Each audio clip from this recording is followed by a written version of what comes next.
Gak mungkin jago bahasa Jepang kalau cuma nonton anime.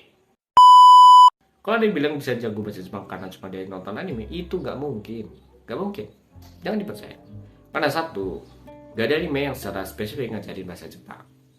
Kalau ada anime dengan tema pelajaran bahasa Jepang, nah ini baru bisa dipercaya. Tapi nyatanya sampai sekarang saya sendiri pun belum pernah menemukan anime yang secara spesifik ngajarin bahasa Jepang.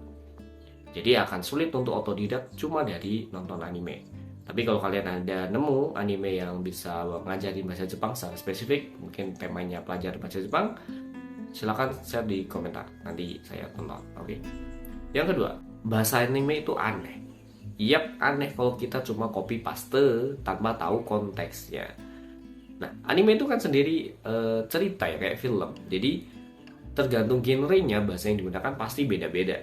Ada yang genrenya kerajaan ya pasti bahasa bahasa kerajaan, keshogunan kalau Jepang ya, atau bahasa bahasa anak berandalan kalau kalian nonton anime Crow Zero misal.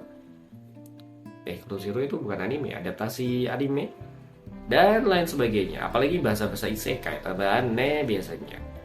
Nah, coba kalau saya misal orang yang tumbuh di generasi Crow Zero, terus copy paste begitu saja tanpa tahu arti dari kosakata yang saya pakai.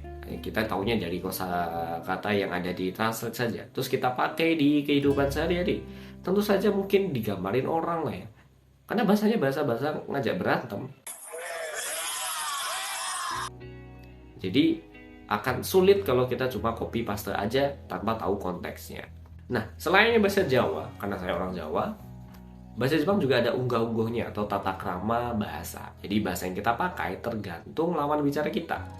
Kalau sama teman ya bagaimana bahasanya santai mungkin, atau sama orang dewasa ya bagaimana, atau sama orang yang lebih tua ya bagaimana. Jadi tergantung lawan bicaranya pasti bahasa yang kita gunakan berbeda. Nah, di anime kita nggak tahu konteksnya. Kadang anak kecil pun pakai bahasa orang tua. Jadi aneh kalau kita pakai dalam sehari-hari. Atau remaja yang pakai bahasa anak-anak karena pengen terlihat kawaii. Jadi karena kita nggak tahu kosakata itu cuma kita pakai, pasti dianggap aneh. Apalagi cuma copy paste saja yang diucapin tambah aneh.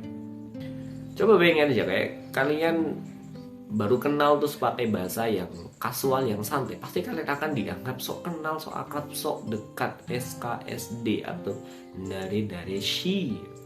Jadi akan sulit kalau kita bisa bahasa Jepang cuma dari nonton anime. Tapi bukan berarti nonton anime itu nggak ada manfaatnya sama sekali dalam proses belajar bahasa Jepang. Ada banyak manfaatnya dan kita akan bahas di next video. Jadi itulah alasan kenapa kita sulit jago bahasa Jepang kalau cuma dari nonton anime. Tapi banyak yang bilang kayak gitu. Mustahil lah kayaknya.